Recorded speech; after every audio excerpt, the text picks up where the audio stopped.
Brooks Running has a new shoe for you runners out there. Did you hear that? Better turn up your volume. In fact, turn it up to the max. Introducing the all-new Ghost Max.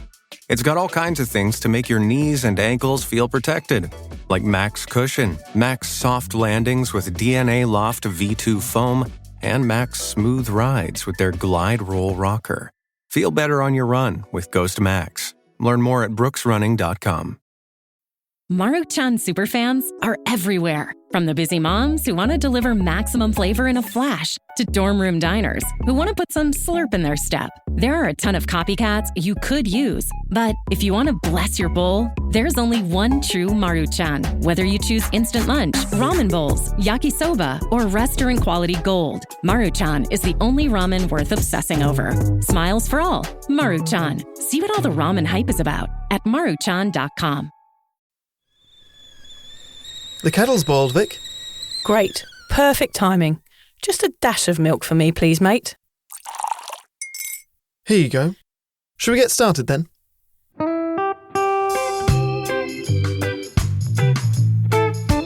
Have you ever woken up on a Sunday morning and said, I'm never drinking again, and then found yourself waving $50 at a barman by happy hour? Are you wondering why everyone else can stop at 1 while you head to a dodgy after-party with a weird bloke called Disco Dave? If so, it might be time to take a deeper look at your relationship with your reliable social crutch, alcohol. On each episode, we'll investigate our own dysfunctional dealings with booze and find out if it's possible to stop this deeply ingrained habit before things get too messy. Yep, we're going to open up a shame shed of humiliating drinking stories to help you understand why waking up from a booze coma each weekend with a kebab sticking out of your top pocket might actually be negatively impacting your health. Hamish and I are here to delve into what it's like being sober, an unwanted warts and all look into why giving up those cheeky pints or putting down those mummy wines will make you feel happier, help your anxiety and mental health, and turn you into the most sparkly, authentic version of you. Won't that mean I become boring though, Vic? Well, Hamish, we'll just have to wait and see. I'm Victoria Vanstone. I'm Hamish Adams-Cairns. And this is Sober Awkward. Yeah, so you probably hear some children's music playing in the background. Freddie's got a little bit of an earache, so he's home. But Mr. Blobby came on the television earlier, and guess what he said, Hamish? Well, you won't be able to guess. I mean, it's a wide net for me to guess. Yeah, it's a wide net. Guess what Mr. Blobby said in one episode of all of the years of Mr. Blobby episodes ever. Australians won't know who Mr. Blobby is, or Americans. So Mr. Blobby was this kind of pink spotty character from a programme. Was he a dinosaur? No, he wasn't a dinosaur, it was just a blob. It was like an alien or something. Okay. They used to knock everything over. It was like a drunk person. He was a lot like a drunk. There's a lot of memes about him being... There's a lot of memes about, you know, when you think you get home late at night and you're quiet, but you're knocking everything over. Yeah. And it's Mr. Blobby. Mr. Blobby was on Noel's house party, wasn't he? Yeah. Yeah, and he was just this weird character. Anyway, he happened to be on television the other day. We were watching something, and Freddie just pointed at the screen and went, "That's my real mother." Wow. Oh, I laughed. I sort of thought, well, it used to be your real mother, but you don't know that. I was very much like Mr. Blobby for many years. Do you reckon he remembers it somehow? Yeah, subliminally, yeah. That's my real mother. I was wondering where you were going at. It's not often I look down at the script and the first thing that we just need to talk about is watching a YouTube video of Mr. Blobby. Yeah. So was she tired when she wrote this? Yeah. I'm the one that's jet lagged. You've got no excuse for that. Yeah. Today we want to have a chat about taking a month off booze. For some, this will be the pivotal month that you start your road to recovery. It might represent years of overdoing it coming to an end. Wouldn't that be brilliant? But for others, taking a month off might just be an excuse to prove you don't have a drink problem and allow you to get blackout bladdered for the other 11 calendar months. But at least it's a month off though, Vic. The old liver gets a rest, you recuperate, you get a break from hangovers, and you prove that you can do it and raise a bit of money whilst you're at it. So the concept is good, isn't it? Yep, there are some positive side effects from giving up drinking for a month. But what do you do once you've supposedly proved you don't have a problem? Well, you start drinking again, don't you? Of course, you undo all the good work and you carry on boozing. So whether it's parched March, no fun November, dry July, sober October or dry Jan, is a month off good for you, or is it just a way of hiding a problem? Did you invent parched March? I did, yes. That is freaking brilliant. Thank you. Okay, back to the actual thing though. Why do people want to take time off something they supposedly love so much? Is the desire to quit drinking for a month a sign that you're questioning your intake and perhaps you're not 100% happy with your relationship with alcohol? Oh, do you think, Hamish? I think so. Do you? I think it can be a bit of both. I think it can, actually, yeah. if lots of people sponsor you to give up booze for a month, Yes. you probably have a problem. Yeah. If people are like, it's never going to happen. Yeah, if everyone's like, no one gives a shit, you're just giving up, I'm not going to sponsor you for that, Yeah. then you're probably okay. That's Yes, my theory. That's very true. Lots of Australians and people all over the world will be taking a break from booze this month. So today we're going to find out why, what happens to your body in that month, and why it could be an excuse to actually drink more. Would it not be better to use this time to reflect on your drinking patterns and find out how to turn 1 month into forever, maybe? Yeah, forever sounds good. Just a note, though, here. If you are a daily drinker, please consult a doctor before taking any time off alcohol. Yes, good disclaimer, Vic. If you experience any kind of withdrawal from alcohol, you need professional support and guidance. Contact your GP, a therapist, or your local hospital to find out how to begin the process of changing your habits. Get people around you that can advise you medically and emotionally as you recover. Not two idiots like us. We are not qualified at all. No. Right, Vic, some stats never hurt, do they? Stats never hurt, baby. No one's ever said that before. It's a new one. The tradition in which people abstain from alcohol for an entire month is growing in popularity. In 2022, nearly 1 in 5 US adults said they would give dry January a try, up from 13% from the year before. An estimated 8.8 million people in the UK, where the movement originated 10 years ago, said they planned to participate this year, according to the charity behind the movement. In 2013, the number was just 4,000. Temporary sobriety, it seems, is contagious, and studies show that pushing away from the bottle for a month does have immediate health benefits. But whether the health benefits last or reach those most in need remains unclear. That's insane. 4,000 people did Dry July in 2013 and 8.8 million people did it last year. Oh, that just shows how things are changing, doesn't Isn't it? it? Yeah, or people are just drinking more than ever before and need a that, break. Yeah. Also, full disclaimer, our listener numbers actually always take a spike in January. Absolutely I think do. it's evidence that people get on board in January, Yep. and then come February, March, the listener goes back down to normal numbers. Yeah. Maybe July will be another spike. Maybe we need to do March, Yes, Dry we'll July, do them all. Stoptober. Any of them got bad names? No, they're all good Dry names. January's not a great name. No, Dry January's not a great name. It doesn't rhyme.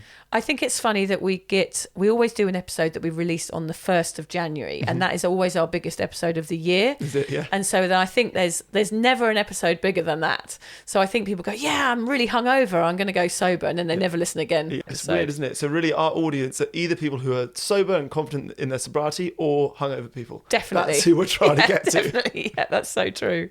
So Vic, when you were a drinker, and I think I know the answer to this, but did you ever do a month off challenge? You know, or were you more of a drunk December or slosh September kind of girl? Yes, Slosh September It's is quite probably good, more yeah. like it. Yeah. Slosh September. Slosh September. I never even tried. Yeah. Why would I have a month off booze? I was a boozer. I know, but you knew that you had a problem with it like 15 years before you gave up. No, I thought I had a problem with it, but I knew I had to carry on. Right. That voice was louder. Yeah. That voice was definitely louder. Oh, I think I need to give up drinking. Do you want to go down the pub? Yes, that was Okay, always yes. my answer. I thought smug wankers were people that gave up drinking for a month. We know that is true. That is true, partly, We yeah. are smug wankers. We are smug Yeah. wankers. And I thought it was always sporty people. I was like, oh, I hate sporty people. I didn't do any sport for 20 years. Except for Frisbee. Except for Frisbee, yeah. My diaries are proof at how rubbish I was, because I was always saying, I'm hungover today, I'm giving up drinking, and the next day was another hangover or the fear or having a terrible come down or whatever it was. There was always diary entries of promising to give up alcohol and never ever succeeding. Okay. Did you ever start a Dry July and then fail? Or No. did you never even start? No, I probably only started a dry Monday. Yeah. So we're not going months here, we're going Yeah, days. yeah. There was never thought of a month. Okay. Yeah. Where it was day, yes I will, no I won't. That was like, that was as simple as it was. I literally got pissed on the following page. Yeah. Yeah. You may as well flush my social life down the toilet is what I thought. Pregnancy was the only time I ever had total sobriety in my whole life, apart from now. Oh, now I sort of am a bit more smug because I'm 5 years in. I paff at people that do 1 month. I've noticed you're paffing. You're going to be unbearable in July. Yeah. Somebody told me recently, they were like, oh, I'm doing dry July. Do I look like I'm glowing? I was like, oh, God, do I look like I'm fucking glowing? I've done 5 years. People want to share this with you. People want to come up to you in July and specifically want to tell you they've given it a go. They're 3 weeks in, and you're just going to paff. Yeah, I'm going to paff. I sort of want to say well done, but at the same time I'm thinking, try 5 years, you bastard. Before I dragged you into doing this podcast, Hamish, have you ever forced yourself into time off drinking? Yeah, forced yourself. Sounds I did. more aggressive, doesn't it? I've forced you, and have you ever forced yourself? I have forced myself. So 2 different times in my life that I can remember. The first one was in 2015 when I had that Rwandan charity, and I basically asked loads of people to set me dares. And if they set me a dare, as long as it was accompanied with a donation to the Rwandan cricket charity, I would do it. And one was going sober. So I did like a long sober stint. How long? A year. Great. 2015. So I did midnight on New Year's Eve, beginning of 2015 to midnight on New Year's Eve, end of 2015. Okay, I'm just going to pause you there. What you said earlier about people, the one thing that they thought you might hate to do, because even though we call you the normal drinker, people knew you would find it hard to give up drinking for a year, and that's why they suggested that, I'm guessing. I don't even know who said it to me. That's interesting. It is interesting, isn't it? Because I guess I was 25, I was at drama school, I was living in Paris. Yeah. Living in Paris where you don't have a 9-to-5 job. It was a pretty relaxed atmosphere in terms of booze and drugs at drama school. As you can imagine, it's a freaking clown school. Some odd characters there. Yeah. Certainly some mushrooms and acid in jungles and forests that I was not a part of. So, I guess I was doing a lot of the other challenges were sports related. Right. So I do all these marathons in the Mankini and all these triathlons. So not drinking sort of played into them. Yeah, okay. So in a way, I'm not sure if I could have done it if I didn't have the sporting dates. It was like a marathon every other month. Yeah. So that was a good way to keep me on track. Well done. But yes, I did it then. I drank a shitload of ginger beer and a lot of Orangina. That was my memory. Orangina's the best though. Yeah. But I don't think I shined, except it was a little bit orange. Right. Oh, yeah. Also, the first month of my relationship with Liz was in July. I think I've spoken about this. Our anniversary is June 30th. So we're like, right, tomorrow we're going to go dry for a month. And I think that was sort of born out of the fact that a lot of the early stages of our relationship were built on pissed up nights out. Yep. So it was like, okay, cool, let's do the first month sober. She raised loads of money, so maybe she had the problem. Yeah. Anyone that raises money and giving up drinking, we reckon, has got a booze problem now, don't we? That's what we're going to uncover today. We're so bad. We're going to be so anti people that want to reach into their pockets and sponsor people. No, we're not. It's a good thing. We're anti-charity. Yeah. That's it. That's sober awkward. Anti-charity. Give lots of money to charity is always our message. I also always thought, even before I met Liz, that I would go sober when my wife or partner was pregnant. I would do 9 months with them. And I never did. I don't even think I did a week. It didn't even actually cross my mind. Quite early on, we went to a drinks party. I think the day that we told all of our mates was Father's Day. And it was like toasting champagne as we told them. I was certainly still drinking then. I thought, forget about that. That was a silly idea. Exactly what we're thinking. You touched on it earlier, this idea of people coming up to us and telling us that they're trying sober. And I am not quite as harsh as you. I don't paff in their faces. Part of me giggles that we are now the people that people feel the need to come out to about their sobriety. Yes. I never really know what to say. Yeah. Except, I appreciate you sharing it with me. And I obviously have done it a little bit longer than you probably have. So I can tell you some of the good bits, but it happens often. We find ourselves in these conversations. Yeah. But a good story that I heard recently was a friend of mine who was dared to give up drinking for a month, and he did 5 years.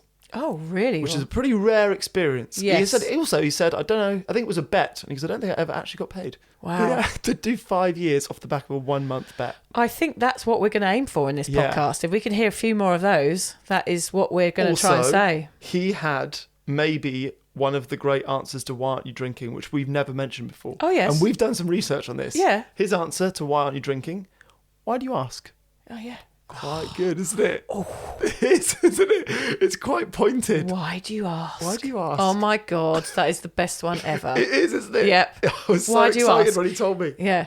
It's a bit like that "why are you so obsessed with me" one, isn't it? It's just similar. really to the point, like, why is what I put in my body any of your bloody business? Yeah. Absolutely brilliant. There you Love go. that Little guy. gem, little gem. It is a gem. I always get people coming up to me if I'm out in a pub that know me and are drunk, and they say, I don't usually drink this much.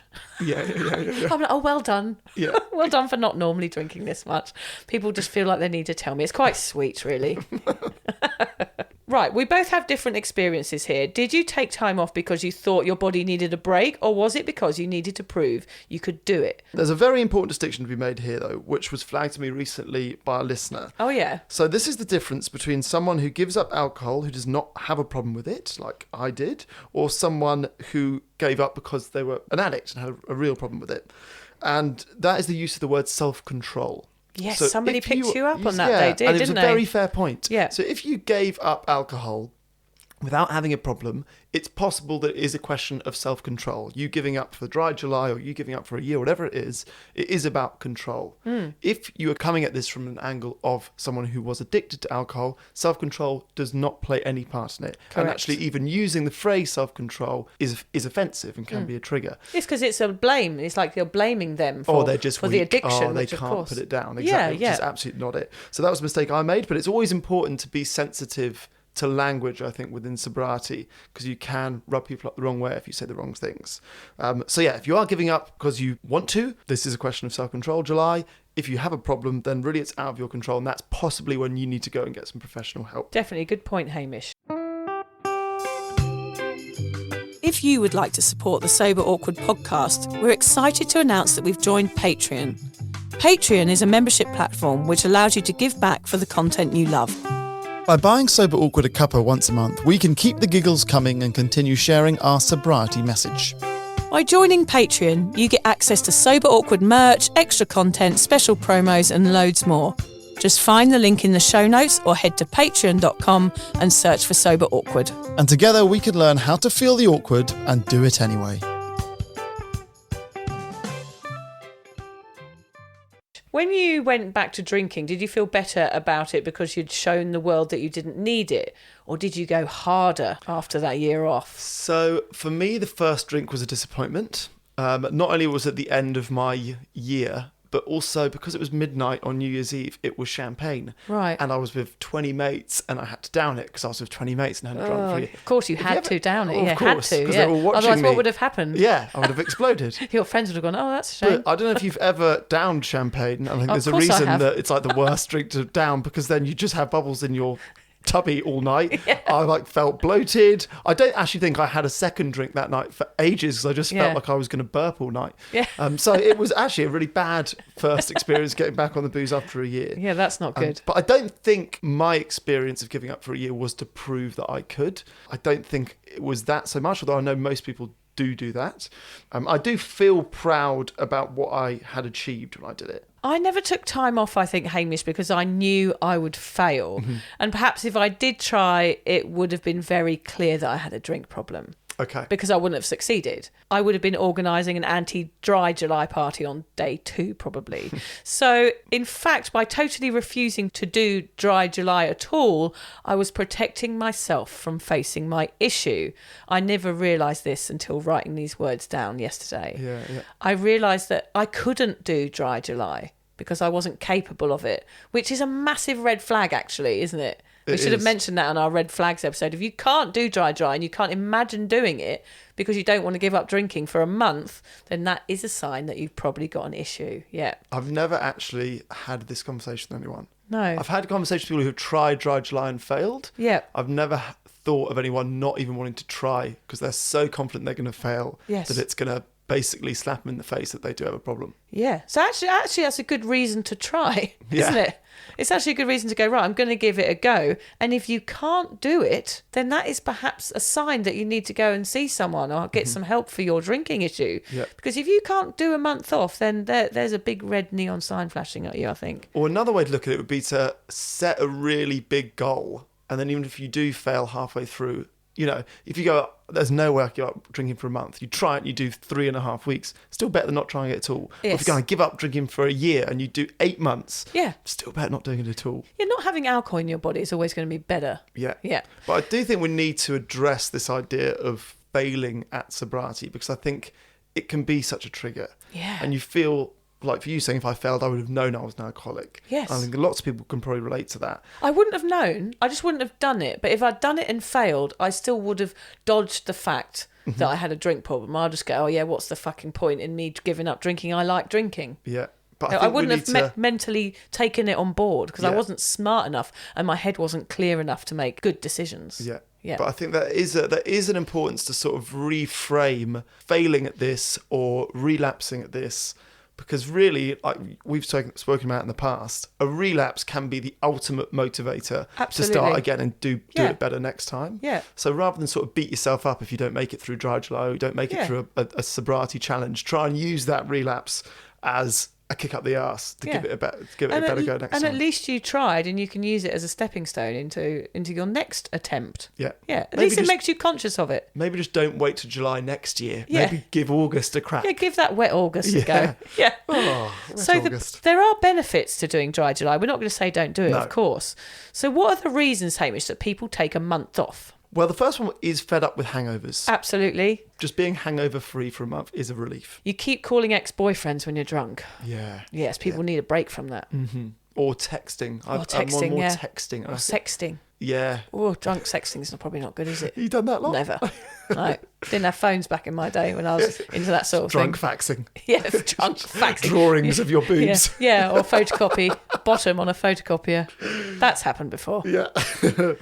You want to give your body a break. You shit yourself at the barn dance? Yeah, I'm not gonna ask the details. No, of that. don't ask I it. know. I but reckon it has that one's happened. true. Yeah, carry on. You want to show your mates that you can do it. Exactly. It gives you an excuse to get wasted for the rest of the year. That sadly comes up a lot. Yeah.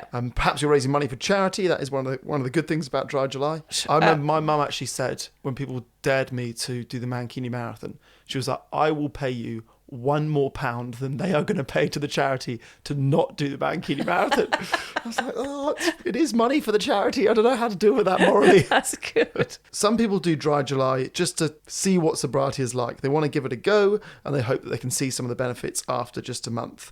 There are plenty of benefits after a month, but as Vic will tell you, a lot of the benefits for her came after the second year. Yeah. So it might be just sticking at it, and maybe you might be dissatisfied with the benefits after the first month. It sounds daunting, doesn't it? Yeah. Yeah. So you really have got to stick to it because you might not get the benefits in that month and then you'll just go back to drinking. But that's really important to say, like use it as a starting block.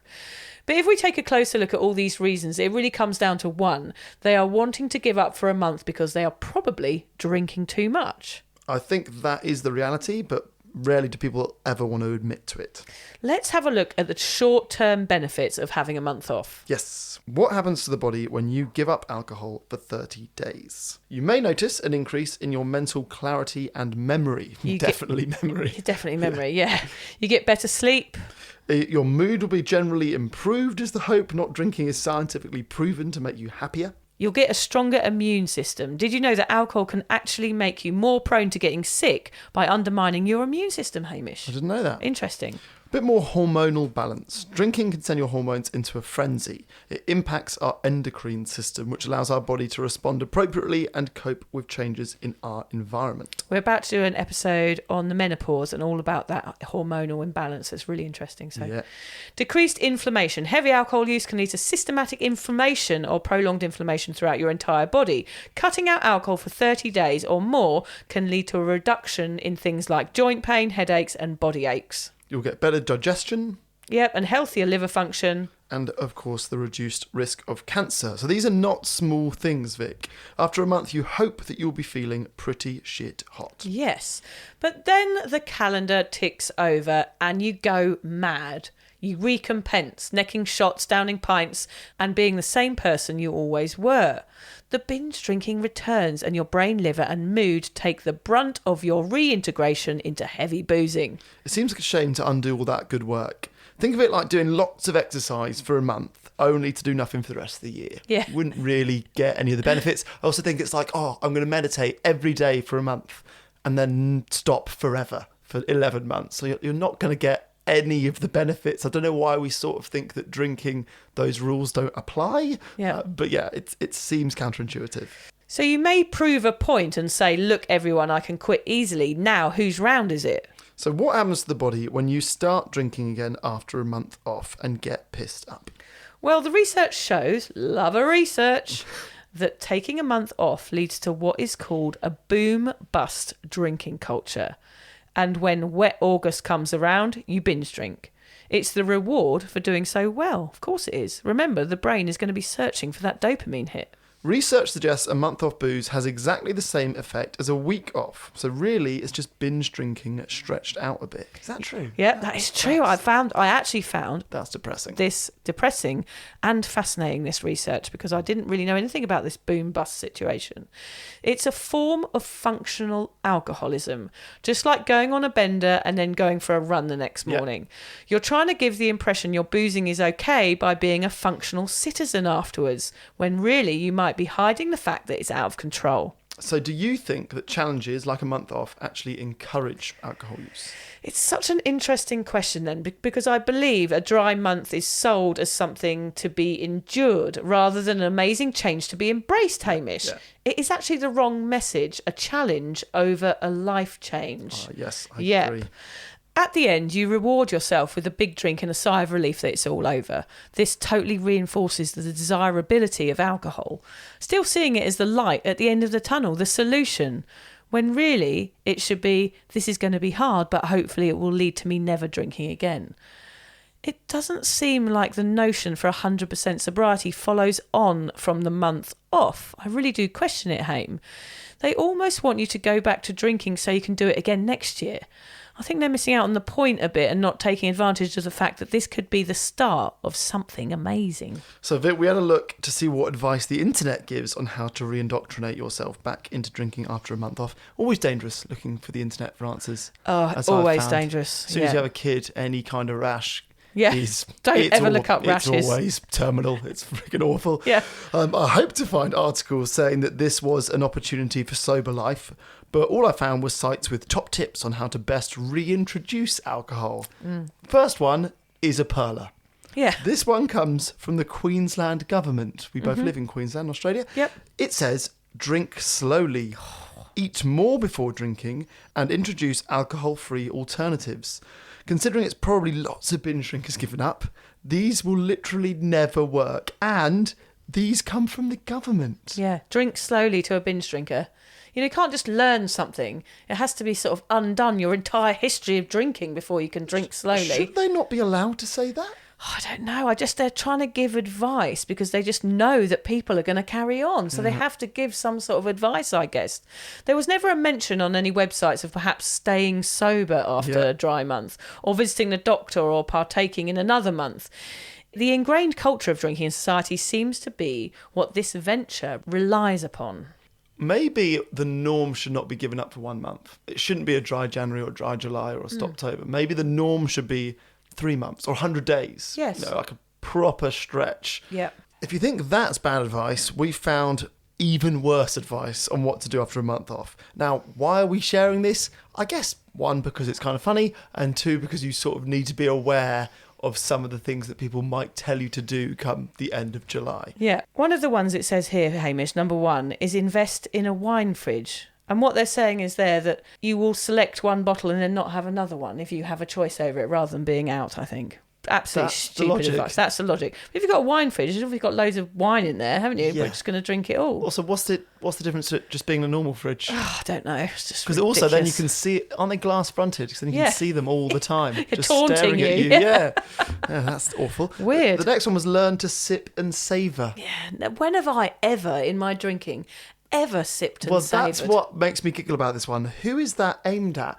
Who is going to read that at any point in their whole drinking lives and go, I just need to drink slower and then really enjoy each taste? Yeah, I would say down and vomit.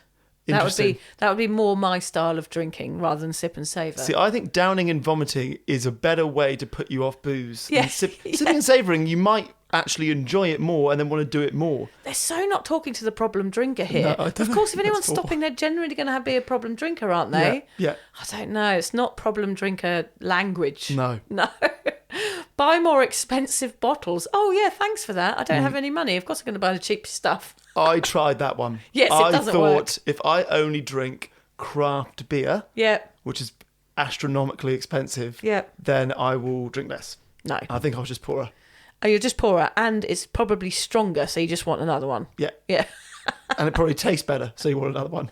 I've added my own number 4 here, Okay, Hamish, go on. which is don't look up anything online and get good therapy. Okay, that's good advice. If you're thinking up weird ways to keep drinking, it means you might need to find out why. Anyway, Hamish, let's look at how to make the break worthwhile. So are there ways in which those considering sobriety can use a month off positively? I feel like we've been very negative. We need to bring it back round. Let's bring it back positive here. round. It is good. Don't worry, guys. If you do participate in a month's challenge, how can you make sure it helps your relationship with alcohol? Okay, so if I was going to redo it today, the way that I did it, Yep. I would use that month to educate myself about alcohol and understand the health risks.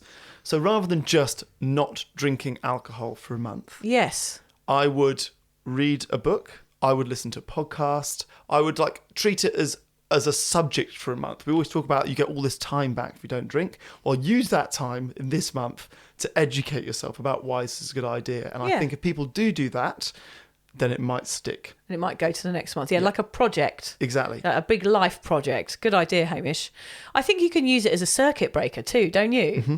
Yeah, that would be a good way just to stop you in the tracks and go, right, I'm having a month off and see where it takes you from there.